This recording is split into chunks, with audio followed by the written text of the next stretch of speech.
एक 5 मिनट का rapid fire round, conjunctions, prepositions, narration, almost सारी चीज़ों पे मैं आपसे सेंटेंस पूछूंगा and I just want to check out कि आप कितने लोग जो है पूरी तरह अटेंटिव रहते हैं इन चीज़ों को बोलते वक्त। पूरा अटेंशन चाहिए मुझे आपको 5 से 10 मिनट के लिए, पूरा 100%। ध्यान दो सभी के सभी। मैंने उससे कहा वहां मत जाओ। अब जब आप किसी को कोई काम करने के लिए मना कर रहे हो ना, तो आप फॉरवर्ड वर्ड यूज करेंगे। फॉरवर्ड मना करना, इसकी सेकंड फॉर्म फॉरवर्ड होती है। I forward him to go there.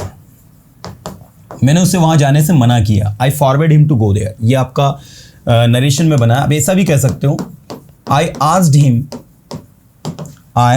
Him not to go there. क्या कह सकते हो? I asked him not to go there. जब तक आप सुनोगे नहीं ना, आपको समझ में नहीं आएगा।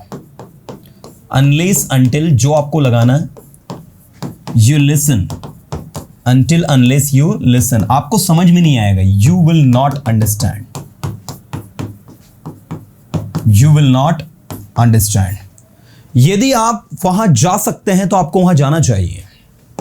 बना, यदि आप वहां जा सकते हैं, if you can go there, आपको वहां जाना चाहिए। क्या कहेंगे? You should go there. You should go there. मैं जानता हूं कि आप उसके बारे में सब कुछ जानते हैं।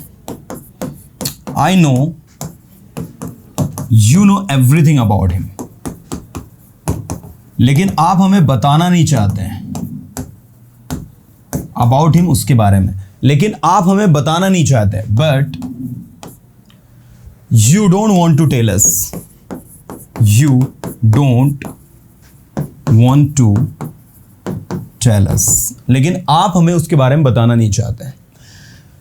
क्या आप जानते हैं रवि क्या कर रहा है? Do you know what Ravi is doing? पूरी ऑनेस्टी दिखाना है boss. Do you know what Ravi is doing? ना कि do you know what is Ravi doing? This is going to be wrong. Okay. Next, वह ना तो इंदौर से है ना ही भोपाल से। क्या कहोगे?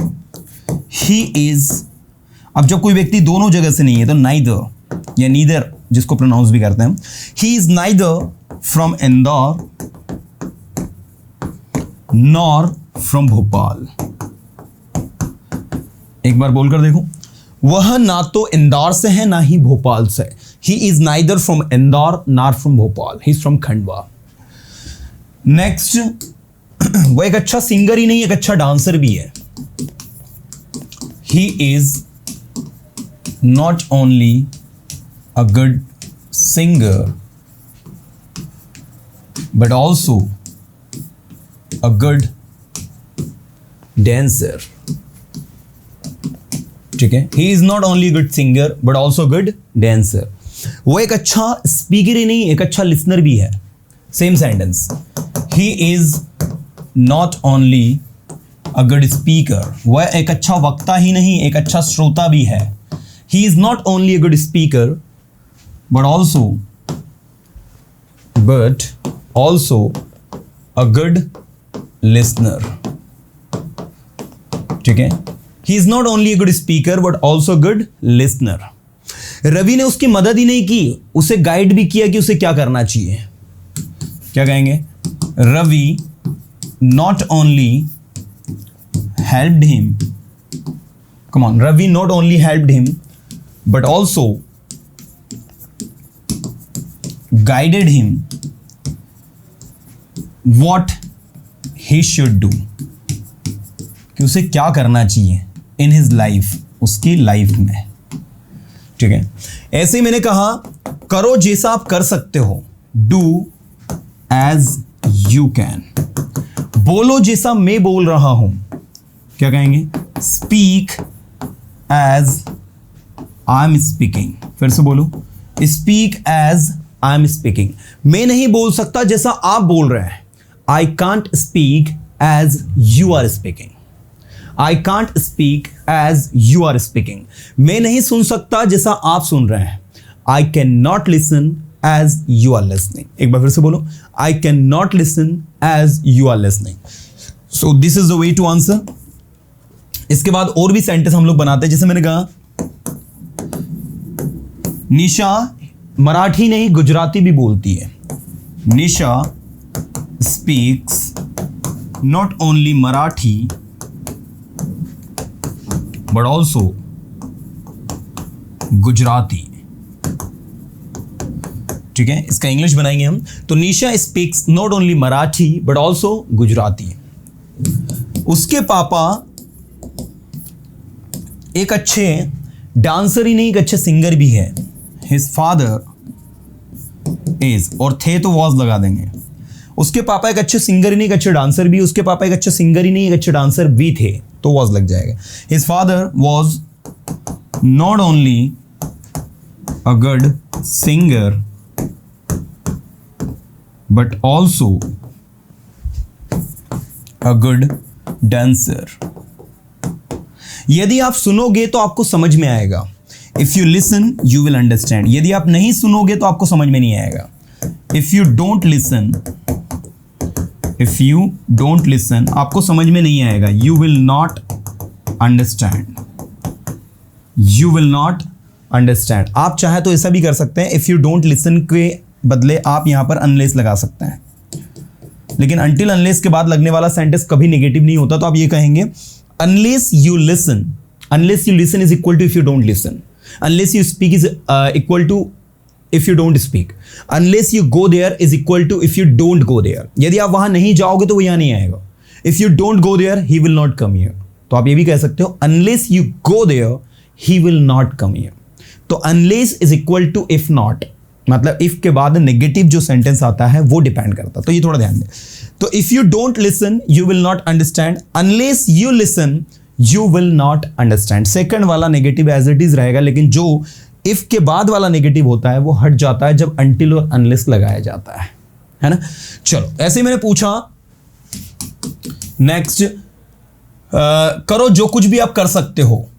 डू, जो कुछ भी के लिए इंग्लिश में यूज होगा what ever. Do what ever you can. बोलो जो कुछ भी आप बोल सकते हो। Speak what ever you can speak और वॉट एवर यू कैन। जहां कहीं भी आप जाना चाहते हो आप जा सकते हो।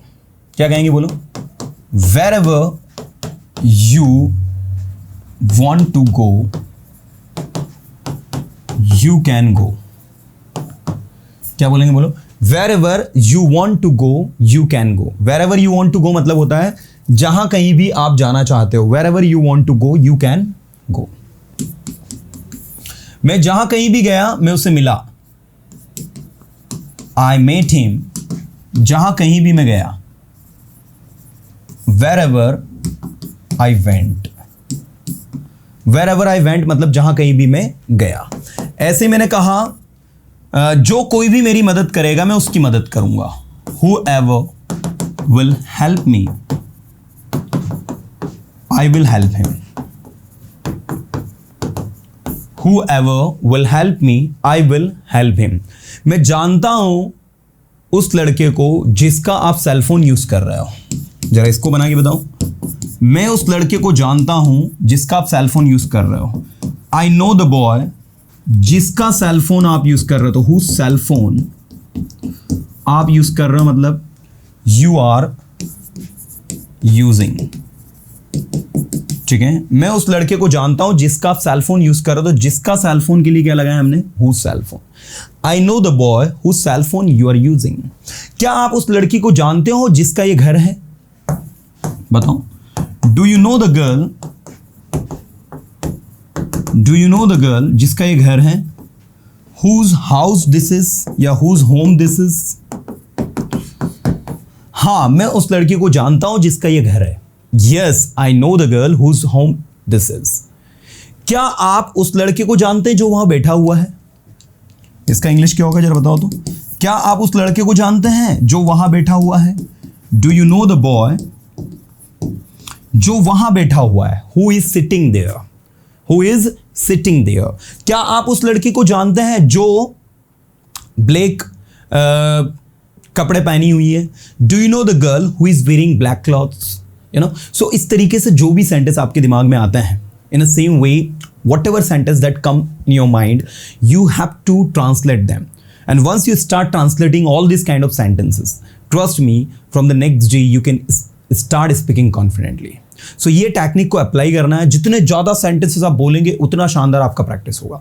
मल्टीपल टाइम जो भी आपके दिमाग में आ रहा है, मैं नहीं जानता जो आप जानते हैं, I don't know what you know, क्या आप जानते हैं जो मैं जानता हूँ, do you know what I know, क्या ये आपका पैन है, इज दिस योर पैन, क्या आप सब कुछ करने के लिए तैयार है, are you ready to do everything, क्या आप बोलेंगे जो मैं बोल सकता हूँ, can you speak what I can speak, मैं ये नहीं कर सकता जो आप कर सकते हैं, I can't do what you can do, है ना। और फिर इसके बाद जब आपसे कोई सवाल पूछे why are you learning English, तो जोड़ते आना चाहिए सेंटेंस।